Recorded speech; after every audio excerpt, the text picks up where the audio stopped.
उमा दीदी आपका फ़ोन लीजिए ना, कब से नहीं देखा आपने। अरे अब ये बुढ़ापा, अब क्या करना फ़ोन का। अरे अरे ये कैसी बातें कर रही हैं आप, अभी तो बचपन ही हैं आपकी उम्र। अच्छा मुझे लगा 80 बरस की हो गई। उमा ने ऐसा कहकर अपनी सहायिका से मजाक मजाक में खुलकर हंस लेने का बहाना खोज लिया।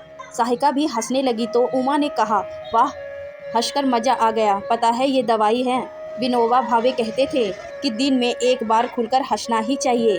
अच्छा, ये सुनकर शाहिका और जोर से हंसने लगी कि बाहर किसी ने दस्तक दी। शाहिका देखने गई और नोटों का बंडल हाथ में लेकर लौटी। किराया है, अच्छा गिन लो और फिर मुझे दे दो, कहकर उमा मन ही मन अपने मैनेजर का आभार व्यक्त कर रही थी। आजकल जब से वो बाथरूम में फिसल गई थी, वो गेस्ट हाउस का किराया वगैरह नगद ही जा रहे थे।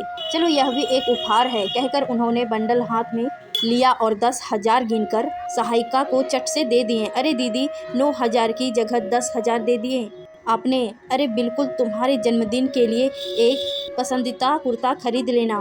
ओहो दीदी, चार चार सुंदर कुर्ते तो 3 महीने पहले आपने कोलकाता से ले आई थी। आपके स्वयं सहायता समूह की प्रदर्शनी लगी थी न, जब आप गई थी। वो तो अभी सारे नहीं पहनने। अरे जन्मदिन का तो शगुन होता है, कहकर उमा ने आंखें बंद करने का अभिनय किया। जबकि उमा को जन्मदिन कहते ही अपने माता पिता, घर, दादा दादी याद आते जा रहे थे। मन भावुक हो रहा था। बचपन से कितनी जिद्दी थी उमा, 2 भाई और वो उनकी लाडली बहन। दादा दादी कितना प्यार देते थे उसको। जब 8वीं कक्षा में आते आते वो स्कूल के बाहर बाइक पर खड़े रहने वाले पराग को दिल दे बैठी थी, तब से हर समय दादा दादी के कमरे में ही रहती कि कहीं माता पिता की नज़रें उसकी आंखों में उमड़ता प्यार, उसकी वक्त की मुस्कान पकड़ ना ले। दादा दादी के बड़े कमरे में तो उसका ही साम्राज्य था। यह सब 12वीं तक ऐसे ही रहा। मोतियाबिंद के मरीज और कानों से कम सुनने वाले बुजुर्ग दंपत्ति ना तो उसका प्रेम पत्र पढ़ पाते थे और ना उसकी डायरी। माता पिता को खूब बुद्धू बनाया था उसने। उमा अपने जन्मदिन पर माता पिता, भाई और दादा दादी सबने नगद रुपये लेती और लुटा देती। पराग पर ऊपर क्या चालाकी से उमा ने पूरे परिवार को अंधेरे में रखा। पढ़ाई में अच्छी थी और प्यारी थी, किसी को कुछ पता ना चलने दिया। फिर पराग से जो प्यार का धागा जुड़ गया था, वो तो उन 4 सालों में जैसे किसी जन्नत जैसी जिंदगी का जीता जागता उदाहरण था। उसे बाइक पर घुमाने वाले पराग ने कितनी ही बार कसम खाई थी कि वो 18 की होगी तो उसी दिन उससे विवाह कर लेगा और वो दोनों लखनऊ से आगरा जाकर वहाँ एक नया जीवन शुरू करेंगे। उन दोनों प्यार देखकर दोनों के घर वाले भी मान जाएंगे। उस दिन सुबह से ही बहाना बनाकर चली गई। जन्मदिन है, आज घर रहो, सबने कहा, पर रोज ही जन्मदिन है घर कहकर वो घर से खिसक गई और पराग ने उसका 18वां जन्मदिन कितनी धूमधाम से मनाया गया। पराग के कुछ दोस्त ही थे, उसने आज भी देखे थे और शाम को उस सब की उपस्थिति में मंदिर में उसकी मांग भी भर दी। अभी तो उजाला है उमा, चलो हम अब पति पत्नी भी बन जाएं, कहकर पराग ने उसे एक रिजॉर्ट में ले गया। देर रात तक जब उमा घर नहीं आई तो उसे खोजा गया। वो उसी रिजॉर्ट के एक कमरे में बेहोश मिली। सब गायब थे। पराग तो 24 साल का नौजवान था, दुनियादारी जानता था। यार दोस्तों के साथ इतना बड़ा कांड करके उसका कोई अता पता नहीं था। उमा सब समझ गई और खामोश रही।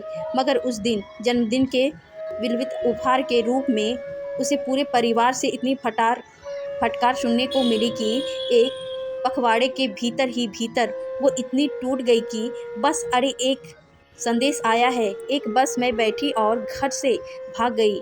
फ़ोन पर उसे हिलाकर शाहिका ने कहा तो उसने फ़ोन पर नज़र जमाई, पढ़कर वो बर्फ़ हो गई।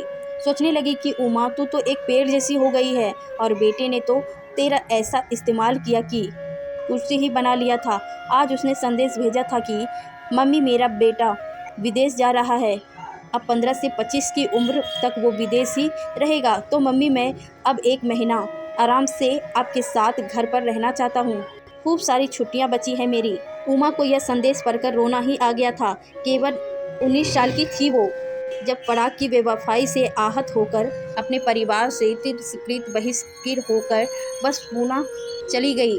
बस कंप्यूटर को सब बताया तो उसने रैन बसेरा इधर है, यहाँ रहना खाना मुफ्त है, आगे का खुद सोच लेना, कहकर उसे बस से उतार दिया। महीनों यही रही, मजदूरों का जीवन जिया और एक उधार भोजन साल मालकिन के यहाँ अमन का जन्म हुआ। पर उमा ने भी कमर कस ली और टिफिन सेवा के कामों से आगे बढ़ती बढ़ती उमा ने अमन के 8वीं तक पहुँचते पहुँचते अपना एक छोटा सा गेस्ट हाउस तक अपने दम पर तैयार कर लिया था। जब बेटा अमन 8वीं में आया तो उमा को 33 साल पहले अपनी वो 8वीं कक्षा याद आ गई, जब वो पराग के प्यार में अंधी बहरी गूंगी होकर खुद बिखरने लगी थी।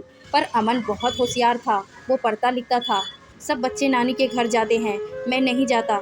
मेरे पापा के परिवार में कौन था?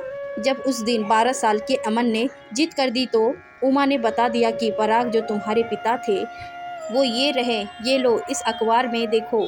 तब अमन ने ट्रक दुर्घटना में पराग की दर्दनाक मौत की वो पूरी खबर पढ़ ली। मगर ये तो 2 साल पहले की बात, मैंने तो इससे पहले अपने पापा को देखा ही नहीं। जब उत्सुक मन से अमन ने अपनी जिज्ञासा जाहिर की तो उमा ने अपनी प्रेम कथा सुना ही दी। और इस तरह वो अपनी मम्मी का सब अतीत वो जान ही चुका था। पढ़ते हुए, मेहनत करते हुए केवल 21 साल की उम्र में एक अच्छी सी नौकरी मिलने पर जब अमन चंडीगढ़ जाने लगा तो उमा ने उसे रोका था, यह कहकर कि पूना, मुंबई या नागपुर में काम खोज ले। और फिर ये गेस्ट हाउस भी अमन का ही था। मगर युवा अमन के मन की तिरंग कुछ और ही हिलोरे मार ही रही थी। और सोनी जो उसकी प्रेमिका भी थी, उसके संकेत पर अमन की चंडीगढ़ जाकर नौकरी करना ही पसंद किया था। बाद में उमा को पता चला कि सोनी और अमन ने विवाह कर लिया और सोनी के माना का चंडीगढ़ में कारोबार है। अमन उनके साथ ही काम कर रहा था। खैर जो भी है अच्छा है। उसने अमन को आशीर्वाद और स्नेह दिया।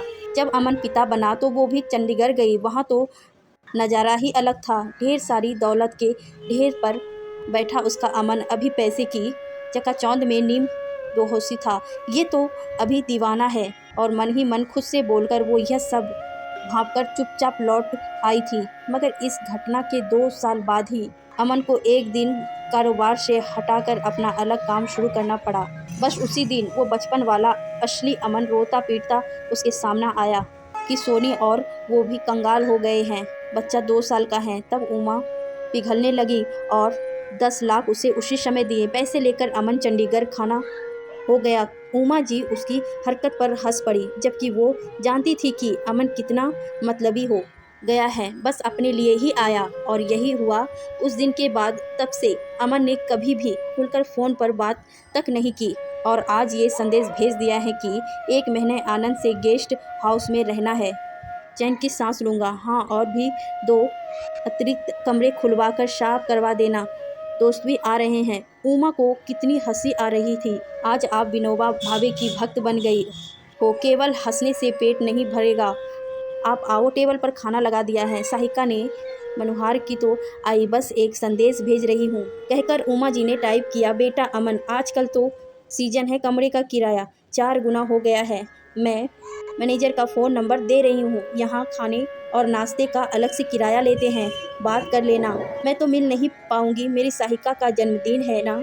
कुछ दिन के लिए शिमला कुल्लू मनाली जा रही हूँ, आज तक देखा नहीं, इसीलिए अगर उधर मन लग गया हमको वहाँ ज़्यादा दिन भी लग सकते हैं। उमा ने संदेश भेजा और तुरंत ही नीला निशान आ गया। अब उमा को सुकून मिला। वो भोजन की टेबल तक जाते हुए सोचने लगी, अमन बेटा कितना मतलबी तरीके आजमाते रहेंगे तो हमारे द्वार नए तरीके भी खोज ही लिया जाएंगे, राधिका मार्ग भी। फिर उन्हें सोचते समझते उनका विश्लेषण करते करना मेरी मजबूती और बौद्धिक संपदा का तुम्हें अंदाज़ा तक नहीं है। नए नए पंख उगते रहेंगे आगे भी। अब मैं उड़ती ही रहूँगी। हाँ, और एक बात अमन, तो यह धैर्य का अंत है और ना ही तुम्हारी सजा का, और ना ही चलती लड़क लड़ाती संभालती और फिर खड़ी होती तुम्हारी मम्मी की जिजीभाषा का। अमन, मैं भी तुम्हारी मम्मी हूँ बेटा। यह सोचकर वो अब चटखारे लेकर भोजन कर रही थी